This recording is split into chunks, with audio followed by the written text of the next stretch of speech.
দখলের কারণে ঐতিহ্য হারাচ্ছে চারটি খালের মোহনায় প্রতিষ্ঠিত বৃহত্তর নোয়াখালীর প্রধান বাণিজ্য কেন্দ্র চৌমুহনী। দুপাশে ঘর নির্মাণ আর ময়লা আবর্জনা ফেলে দখল করা হচ্ছে খাল। চৌমুহনী বাজারের পানি নিষ্কাশন সুবিধা ধ্বংস হয়ে নষ্ট হচ্ছে জীববৈচিত্র্য। নোয়াখালী থেকে নিজামুদ্দিন পিন্টুর পাঠানো তথ্য ছবিতে টেক্সট রিপোর্ট। ছাতারপাইয়া, আটিয়াবাড়ি, চন্দ্রগঞ্জ খাল ও ফেনী নদীর মোহনায় গড়ে উঠেছে নোয়াখালীর বাণিজ্য কেন্দ্র চৌমুহনী। কিন্তু খালগুলো দখল হয়ে যাওয়ায় ঐতিহ্য হারাচ্ছে এই স্থানটি। বেপরোয়া দখলদার যেন দখলের প্রতিযোগিতায় নেমেছেন।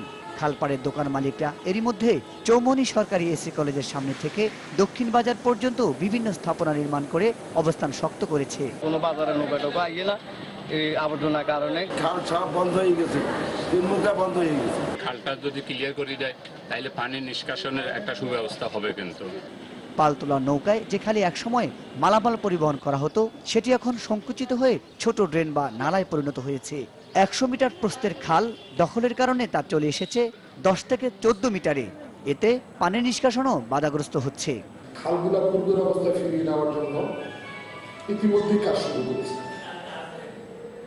এবং আশা করি আপনারা আগামী বর্ষার আগে একটা উল্লেখযোগ্য পরিবর্তন দেখতে পাবেন।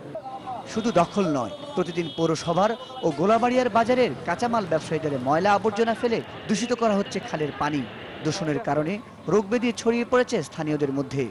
অর্ধেকের বেশি খাল দখল হয়ে গেছে, যার কারণে পানি নিষ্কাশন সহ পয় নিষ্কাশন ব্যবস্থা অবরুদ্ধ। দ্রুত খালের দখল ও দূষণ মুক্তের দাবি স্থানীয়দের। মাছরাঙ্গা নিউজ ডেস্ক। আজকের চলে যাব ঢাকা স্টুডিওতে।